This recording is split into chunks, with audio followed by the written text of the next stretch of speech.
Ahora hablemos de los derechos económicos, sociales y culturales, los cuales son muy importantes a nivel general. Sí. ¿Por qué? Porque los derechos económicos, sociales y culturales de ahora en adelante, los DESC, son los derechos humanos socioeconómicos relacionados con el lugar de trabajo, la seguridad social, la vida en familia, la participación en la vida cultural y el acceso a la vivienda. Además, también habla sobre la alimentación, el agua, la atención de la salud y la educación.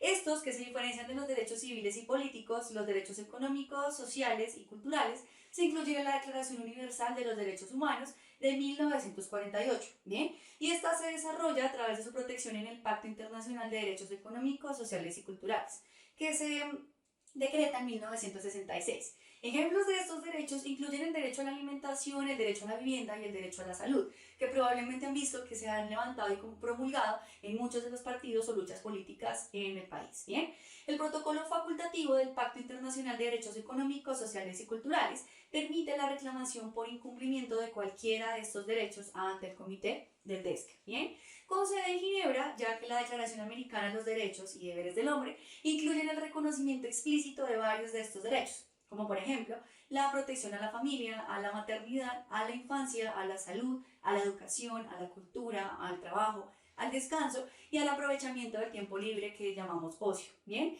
Y a la seguridad social, entre otros. Según la teoría de Karel Basak acerca de las tres generaciones de derechos humanos, estos derechos se consideran como derechos de segunda generación. Y esto lo vamos a tener bien guardado en nuestras cabecitas.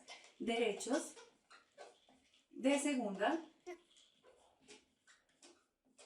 generación. ¿Listo?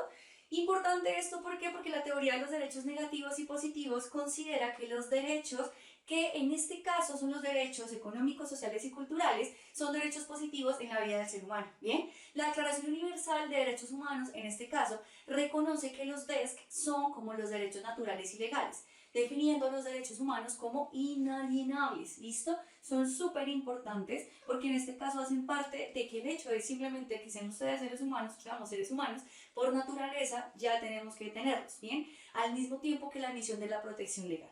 Ahora, los signatarios de la declaración se unen al reconocimiento de la dignidad intrínseca y de los derechos iguales e inalienables de todos los miembros de la familia humana en el fundamento de la libertad, la justicia y la paz en el mundo, ¿bien? Los DESC cobran sentido cuando adquieren un contenido político.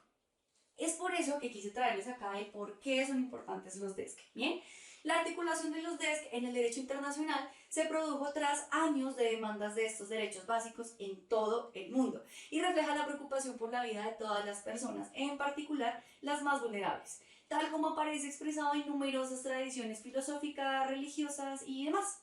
En una era de creciente globalización económica y desigualdad dentro y entre los estados que ya conocemos consolidados, existe una urgente necesidad para que los grupos en base, las ONGs, los académicos y otras organizaciones y personas se unan para reconocer las conexiones existentes entre luchas continuas y localizadas y para realizar en la práctica los derechos humanos para todas las personas, al plantear los casos y los patrones de la pobreza y la privación como violaciones de los DESC. ¿Bien? En lugar de meras circunstancias desafortunadas y fuera del control humano o como resultado de carencias individuales, se le impone la obligación al Estado y cada vez más a las empresas y otros actores que no son estatales de prevenir y reparar estas situaciones. En todo el mundo, el marco de los DESC, que ya conocemos ahora, es utilizado para fortalecer acciones por la justicia contra la opresión y también para amplificar algunas alternativas progresivas para mejorar el ejercicio de los DESC. ¿Bien? Los activistas han presentado casos legales frente a los órganos de tratado de la ONU, tribunales y otras instituciones de resolución de disputas para exigir cambios y que estos se respeten. Documentaron y publicaron violaciones recurrentes, movilizaron comunidades, desarrollaron legislaciones y analizaron presupuestos nacionales y tratados de comercio internacional, como el TLC en nuestro caso colombiano, para garantizar el respeto por los derechos humanos. ¿Bien? Y aquí es donde generaron solidaridad y formaron redes entre comunidades en el ámbito local y en todo el mundo.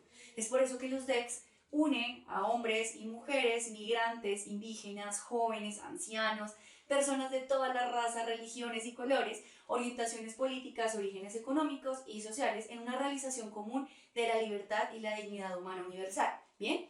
Es por eso que te invito a que revises la guía de estudio que preparé para ti y que abarca a profundidad los DESC en el mundo. Nos vemos en el próximo video. Chao, chao.